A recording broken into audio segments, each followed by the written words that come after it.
5+ decades, no player has worn the Buffalo Sabres sweater with more authenticity, intensity, and pride than you did for 12 unforgettable years. Believe me, I've seen them all. It's with equal pride that I share this news on behalf of the Sabres organization. This season, we will honor your career and significance to our community by inducting you into the Sabres Hall of Fame and retiring your number 30 to the KeyBank Center rafters. I can tell you, there is no greater honor to share with the fans here in Buffalo. Welcome to the club. Welcome home. That's cool. Proud of you. Very Man. See you guys. The announcement made last week, Rick Jeanneret on the big screen inside of KeyBank Center with Ryan Miller and family watching from the floor. We can say it with greater confidence than ever. Welcome to one of the greatest Sabres of all time, Ryan Miller. How are you, Ryan? I'm good. Morning, guys. It's great to see you. It was How quite was a the week. trip back? Because we saw the baby there. We saw your son. Like, how was the trip back with the kids after all that week here in Buffalo? They were great, honestly. The baby slept both flights. She's at that perfect age where she just eats and falls asleep. So it went well. I think some fans might have noticed from the early part of the video, like Noreen and the baby are kind of missing. It's because the baby gave us kind of a tough night that night. And it was such a surprise to me of what was happening that Noreen was back with the baby at the hotel still. And we had to like kind of call her, text her, like, hey, you gotta get down here. It's kind of funny because, they did a good job. I had no idea. I'd been talking to Rich with the Sabres a little bit about wanting to, come back and check in. And he never really let on that anything was possible or anything was happening. So I just kind of went with, okay, we're just going to visit with the coaching staff this morning and see some of the guys. And I was happy to see everybody. I was pumped up, but that's definitely a surprise and really excited. Marty, did you have any idea? Because you were with Ryan the night before. So this is what I want. Not saying I didn't know, but I almost blew it, right? Because there was a few of the Sabres employees at the draft house across the street at Labatt's, and I'm like, hey, are you guys going to the arena tomorrow at 9 a.m.? And they're like, yeah, we'll be there. And I'm like, oh, well, Millsy, we'll see you tomorrow at 9 a.m. at the rink or whatever. I'm going to be there. I think you're going in. And you're like, I think I'm going to stop by 9:30. But there was so much going on that I didn't even put two and two together. And I don't think you did either. So then when I showed up the next day and Chris Durkin said, okay, so we're going to make an announcement to Ryan, and all of it. And then Rick Jeanneret's voice came on the Jumbotron. I'm like, oh my goodness. I hope I didn't like let on or anything. So I almost blew it. No, it was unexpected. And I'm very happy, obviously, very honored, but very unexpected. It was quite a moment. And I saw RJ at the Buffalo Sports Hall of Fame event 2 days prior, and it was wonderful to see him. It's been hard to catch up with a lot of my Buffalo friends and people I spent a lot of time with over the last almost 8 years.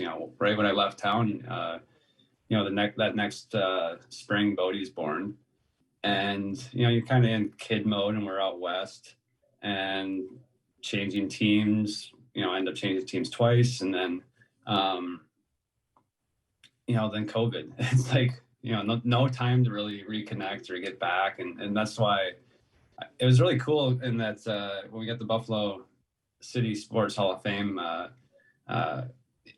announcement and kind of invited us to come back for the press stuff.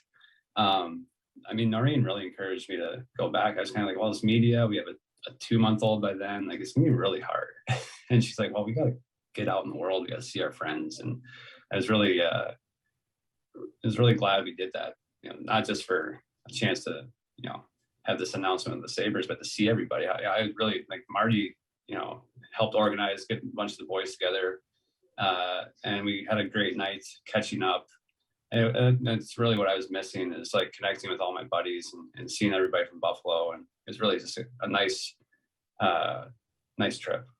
I thought maybe you had an idea, and then now knowing how the planning went along, because you said, I said, oh, I'm going to reach out to Tim Conley and whatever. And then you said, oh, TC is not going to be here tonight, but he'll be back in November because he's in a golf event. But you got him. He's committed to come back in November. So then I'm thinking. I totally just meant like I knew I was going to come back for the other thing. Like I totally thought, you know, I didn't really know I was going to make it until like the last. Like I made the plan to come Buffalo, but we had the baby. So I'm like, I'm not going to make any solid plans. I don't want to like people go out of their way and then like, with the baby and everything, like we're not going to have time or we're not even going to come. And then we ended up coming. I just reached out to a few guys and like, well, next time. And I'm like, well, yeah, I'll be here in the fall for the thing. I'm for sure coming for that. And we'll make future plans. And then, so I think Andrew Peters was even a little bit confused because he was like, oh, he must have known about it. And I was like, I didn't know. I just knew I was coming back for the Sabres Hall of Fame thing. And I just really wanted to see everybody I didn't have it, who wasn't immediately in town or like get a hold of. I just really wanted to see them. It was like, hey, I'm going to be back in the fall. I really want to see you guys. And the guys, a few of them expressed interest in coming back. So, hopefully this kind of draws a few more guys out. The Sabres said they would help get some guys together. And I really want to make it a fun time of reconnecting with people and the same way I felt when I was in Buffalo. Like, we were a big part of the community, even, every player I felt like was really connected during that time period to the community and the people around. So wonder if we should do another catwalk for charity now that we're 20 years older. Yeah, I think that might be a hit, actually. We can look into it. Marty, you're reading my mind. I was at the ballroom last night to see Motion City Soundtrack. So believe me, it was going through my mind.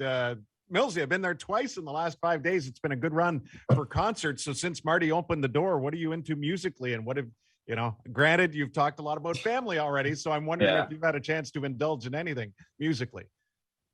It's just been teaching my son about stuff. I mean, not really teaching, just exposing him stuff. And he tells me if it's good or bad for him. It's been fun. He's at that fun age. Fun story about Bodie is, probably like 4 years ago, we were just driving down the street and, LA is a little different. They got billboards of different things going on. And one happened for a long time on the side of one of the, the buildings on Sunset was Kiss. And it started out with just, what is that?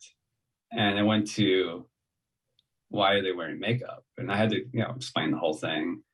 And, even to the point where the Noreen and the nanny we had at the time, and also every time we drive by, what is that? And finally it's like, it's band. Here's what they sound like. And then it became, I want to hear every song. And now it's to the point where he knows like the B-sides and he's still kind of into it. Like, but it's cool though. He's taken some drumming lessons. He's got, he's always kind of moving his hands. He's like that kind of kid. So he puts some drumsticks in his hands and he keeps a pretty good beat, and he's into rock and roll for sure, but it's fun to kind of expose him to stuff. Like, it's funny. I got him onto like a kind of like a punk rock girl thing right now where like the Yeah is kind of like into a bunch of their songs because, I think, Sing 2 came out and they have Heads Will Roll is in it. And so he hears something. He's like, okay, I want to know all the rest of it. So it's really just helping him kind of be exposed to stuff. And it's cool. Any plans on gathering the old band together from the old Rochester days and put Bodie at the drums and have Tom Haskey and those guys back in it? get Royce on the mic again. It's I heard from T-Bone, I heard from Tom Haskey right away. He's been doing some music stuff over the years. He's got a band that he plays with, and he put out an album and stuff already. So, Tommy's still doing all that stuff. And we should get him in town and at least let him play with a good musician. Show us what he's got. Do you have any time for like watching hockey? I mean, you're busy. You got your son, a newborn daughter. People call it retired life, but it's not retired life. It's like busier than when you played probably. So do you have any time to watch hockey and like the finals starting tonight? Yeah, we'll be watching that kind of stuff. Bodie's at a good age. I gotta admit, it's like, even when I played, like once we were eliminated or like things are like, it's hard to watch, right? Like, and I'm curious and I love to watch like an extended highlight package usually, and I'll watch a couple, like a period here or there. Yeah, but I'll be watching because Bodie's really interested. He picked up a little bit of the bandwagon for the Lightning. And then we have friends in both teams. Like, it'd be cool for guys on both sides who I've played with to win. You know, you always try to be excited for your friends when, big things happen for them. And I got a fair amount of guys on those teams that I've, either been teammates of or interacted with. And I mean, it's a cool moment for them. So, I'm going to pay attention. Well, no pressure, but why don't you elaborate on that list of friends you have on both sides? Because I know our audience would love to know the connections. So, well, we got Manson in Colorado, who's a teammate with the Ducks, and Cogliano as well. Hopefully Cogs is back. I think he's had a thumb injury. But it sounds like they're along with Kadri's, I think they're similar situations. So hopefully those guys can get in the lineup. And obviously Corey Perry, but the two Johnsons also from USA Hockey, Colorado. Let's see who else on. Oh, John Cooper. Funny enough, I know him from Lansing, Michigan. He was local. He coached my brother briefly in juniors. I think he was only assistant coach quickly at that time before he was high school coach, and he coached as an assistant in the local junior team. My brother happened to be on the team. So we know Coop a long time. It was funny. He got hired and we were down with the Sabres and we were the next game. But he didn't go behind the bench because he just got in town and like something like that. But like I saw him in the hallway when he was doing his interview, and it's just kind of like, can you believe this? And I was like, same kind of thing. It's like early enough in my career, like, look at us kind of thing. So it was, it's fun to see. Like, I mean, they've been amazing, and he's had a great coaching track record. But he's a cool story, and to be observing it from the beginning, like I think my old neighbor was a judge, and he was kind of the one who encouraged him to just get out and coach because he was missing hockey. He's like, just coach the high school hockey, coach something, do something. And he was a lawyer in town, and so he just happened to start up. It's pretty crazy with the success he's had, although he has a pretty good goaltender. So you played against Vasilevsky and you've seen him play. How impressed are you of what he's been able to do? And I want to ask you about Vasilevsky's equipment, just because like it's been mentioned over the last couple of years, like, look at how big his gear is or whatnot. Look, he's a big, tall person to start with. So how impressed are you with him? And what do you say to people that talk about like Vasi's equipment and say, it's too big?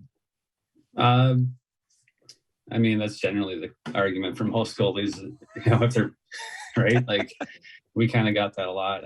Vasi's a big guy. And he just happens to wear his chest protector kind of outside of his pants. It floats around a little bit. There's no cheating going on, and it's not too big. It's just he wears it and it's kind of sloppy looking. So it looks kind of like puffed up. I mean, it's hard to make a guy wear something exactly, a certain way. So that's all I have to kind of say about it. His pads are actually not the biggest I've seen. They've kind of play big, but it's something that, the NHL has always been interested in, dialing that in. I think the equipment companies have really started to figure out the rule. Kay Whitmore and I worked on some of the proportional stuff many, many years ago. And I think without any attention on that rule, I think the equipment companies have done a nice job of finding the very legal loopholes. And it's going to be up to the league and the NHLPA to figure something out if they're really concerned about it. But I think, the goal scoring in the playoffs is some of the highest it's been in a long time. And Marty, you can, speak from experience. If an NHL player gets a wide open look in the slot and you're in motion, as you have seen a lot of these awesome plays going on in the playoffs, it's not an easy situation, even if you got an extra little inch here or there. I mean, it's not an easy job being a goalie. And I will concede, like, yeah, okay, we don't want to see guys who are enormous with huge equipment, like they're wearing, the furniture from the house around. But it's like another Anaheim Ducks goalie back in the days, a French guy that I used to train with in the summer. Also, his last name was Jaguar. So creativity, right? But it's up to the NHL and the PA to keep everything dialed in. And I don't think, as things stand right now, I don't think Vasilevsky's doing anything outside the rule book. Did you ever get close to Garth Snow's equipment at the height of his career? No, I didn't. I mean, I'm trying to think of anybody I knew played with him. I just remember when they all came to the store, like they used to, like when he made it popular, like all of a sudden, like Heaton had, shoulder pads that went like this. And it was like, man, maybe we should buy these. And like, I think I got to sample them before and I couldn't turn my head. I couldn't see. Right. So like, I just was kind of like, this doesn't feel like, it doesn't feel right. So I never got into it, but I remember that phase. There's some other sneaky things that have happened over the years. I mean, Patty Waugh, he had some, some pants that were really interesting. And even Dominic Hasek, we're gonna have to ask him about a few little things he used to do. His jersey was a little big and there's some stuff going on. So, I mean, you can point to any goalie, everybody's trying to do something. Yeah, we had a wonderful opportunity, Ryan, to chat with Dom on the podcast earlier this year, and he was very forthcoming with all of that based on, kind of following Patrick's lead on it, and then how that just kind of became the thing to do. So obviously, it goes without saying that everyone that plays in the game is always trying to keep up with the competition and be as good as humanly possible. You have entered that stratosphere as one of the greatest of all time in Sabres history. The Sabres Hall of Fame induction ceremony, along with your jersey number retirement, will happen in this upcoming season. When we rewinded back to that moment in the arena last week, how was your mom the rest of the day? Because boy, that looked like a very genuine look of love and amazement at the thought of your number going up to the rafters forever. Yeah, definitely very emotional. I'm glad she could be there. I think my dad was a little jealous because he had a prior work engagement, and then we mentioned our Buffalo trip. He was like, "Oh, a chance to get back." My dad, I don't know how many listeners remember my parents being around, but they love to be part of Buffalo and around the people and the fans and their friends from the area. So I think my mom, having her there was special. I had my sister there. I hadn't seen her in 2.5 years because of COVID and all that kind of stuff. And so, yeah, have them there and be supportive, and have Noreen there and eventually get to see the video and have the surprise. But it was great to have the kids there as well. And my mom was definitely excited, and she was excited to carry over the next part of the day, which was to head to Niagara Falls and show the kids around town a little bit. And I think she was just taking the whole experience in, a chance to be with her grandkids and her family, and just an exciting week in Buffalo. I know there's a lot of goalie moms that are listening. So what was your mom like as a goalie mom from when you grew up to college to the pros? I can still hear my mom sitting in my rink, like when I played junior, over to my right in the first and third period, 3 rows up, and she'd be yelling, B, B, B, because that's what she called us, my dad, my brother, and myself. Like, it was always B. That was her nickname. And I could still hear her from 3 years of junior hockey and all youth hockey. How was your mom when you grew up? Was she a nervous wreck? Was she supportive and understanding the game? How was she? My mom has always been the happy-go-lucky in the stands mom. Like, she'd cheer, she'd get into the game, but she's also the lady, I don't know if you remember, but they play the chicken dance and she'd be up dancing and, goofing around and talking to everybody. I think that's how she got her nervous energy out. She talked to everybody. She got really into the game and really excited. And then there was my dad, who would just kind of sit there, and he needed like about 1 foot to 2 feet of space of no one near him. And just for a while, it was just peanut M&Ms the whole time. to kind of get through the game. But I think they settled down after a couple of years pro, and they kind of could take it in and kind of watch. But yeah, something I'm dealing with as a youth hockey parent myself is just Bodie's only 7, and I'm already kind of like, okay, heads up, like, it's hard to switch from having a measure of control on the ice, not as much as you'd like to have a measure of control, to having absolutely no control, but wanting to see that person do well.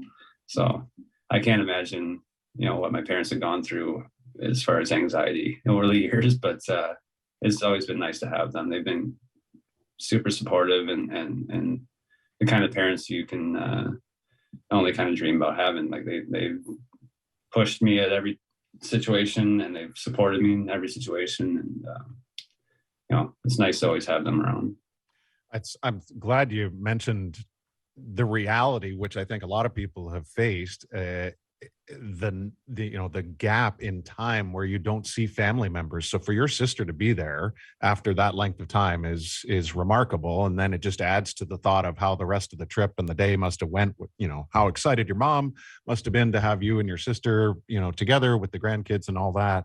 I think most people have a pretty good idea, Ryan, of your family's history in the game and through Michigan State and all of it. And as you kind of impart, your early dealings now with Bodie and his, and his young years, what was your first memory from a family standpoint of someone, being involved in sports? Was it your cousins? Was it your dad? Was it, hearing about your grandfather being involved in it? Like, what do you recall that might have maybe tweaked you and pushed you to where you are now? I mean, it definitely was watching my cousins, but then it's also like my dad, for a while was playing some of this, like the high level senior tournaments. And I remember going and watching those games and watching him and all his buddies play. Just having hockey be such a central part of the day to day. There's always something to look forward to at the rink. And also, I was in a privileged position. My uncle Lyle was the owner of a rink, and that's where a lot of youth hockey happened. A lot of training in the summertime happened. And so there's always a reason to be going down there, whether it was like my dad couldn't think of something to do with it. At the time, as my brother Drew and I, my brother Bryce was still pretty young at that point. So it wasn't really, he wasn't going to tag along and skate, but it's like, what do I do with, 3 boys and, my sister. So it's like, we got 4 kids. My parents are always thinking of activities, and a go-to was the rink. Let's just go to the rink and see what's going on. Like literally just go see what's going on, or go to the Spartans practice and just kind of walk around the rink, go look for pucks, like literally just go to the rink. And my dad would just send, the older kids, maybe carry Bryce around or keep an eye on Bryce. But it's like Drew and I get in the rink, be like, all right, see you later. And we run around, go find whatever we could find in the stands, like pucks, and look, we got broken sticks. And it's like, great, like just splintered old wood and fiberglass sticks. Like that was kind of what I remember early on. So you've been around the game for a long time and played for a long time, and it looks like you have a love for the game that will keep on going for a long time. You were going to be with Team USA at the Olympics this year before, obviously, the pandemic kind of made things tougher for the NHL players and they didn't go. So that didn't happen. But I want to tap into your scouting and your goalie eye, because one guy that you've played with has been in the news a little bit the last couple of days here. And I mean, Buffalo is kind of looking for a goalie next year or whatnot. So John Gibson, what is your best scouting report on John Gibson, and what do you think is going to happen there? Like, I mean, we have you on. We got to talk about John Gibson.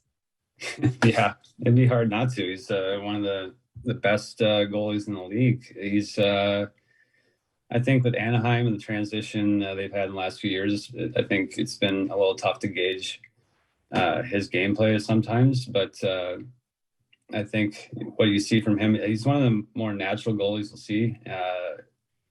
I think he's a throwback in a few ways. Yeah.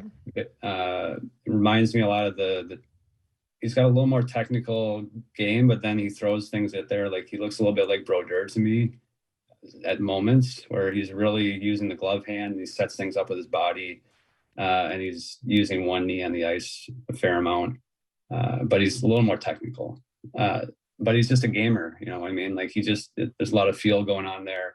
But like I said, a good blend of technical, so it keeps him, you know, in the situations where it's, you know, things are going well, you know, you're seeing a very technical John. Then in a situation that's not going well for anybody on the ice in front of him, he has the ability to make kind of that unorthodox decision and make a save out of it. So